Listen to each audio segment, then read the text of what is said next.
Hello everyone, and welcome to this inaugural episode of our video series 5 with Finney that highlights the extraordinary collections of the Theodore M. Finney Music Library at the University of Pittsburgh. I'm Jim Cassaro, head of the Finney Music Library and professor of music, and it's my pleasure to be your guide through these extraordinary materials.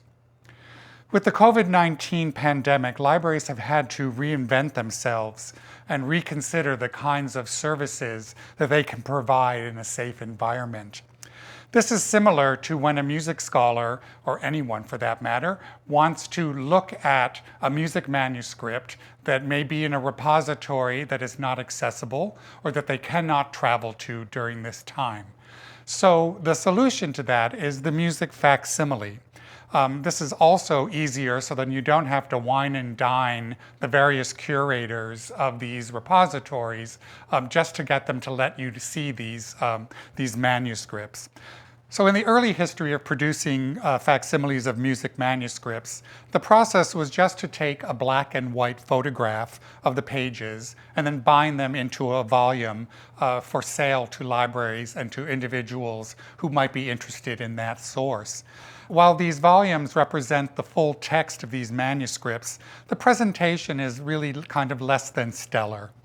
And there are indeed some instances in these facsimiles where the black and white environment skews the clarity of the document, either by the hasty removal of a page while the photograph was being made, or where a defect in the original could not be distinguished from the musical notation.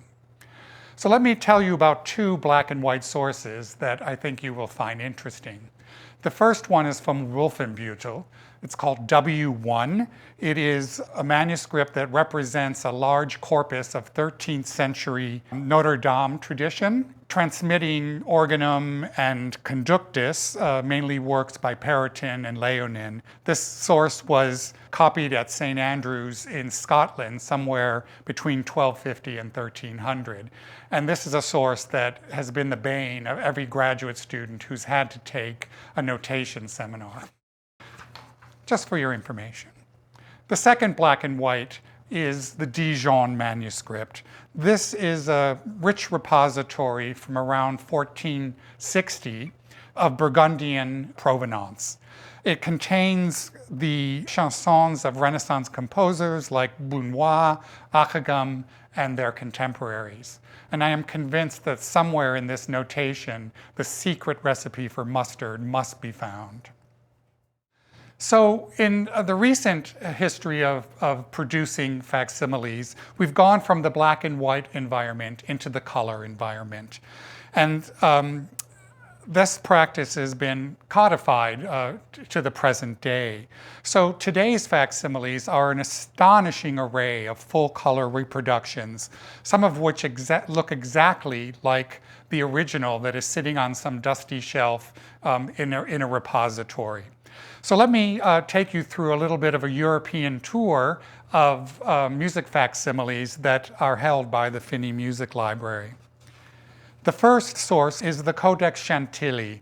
This is a late medieval source. It is probably the best example of what is called the ars subtilior. Notation from this kind of manuscript really highlights the experimentation in music rhythm during this period in music history.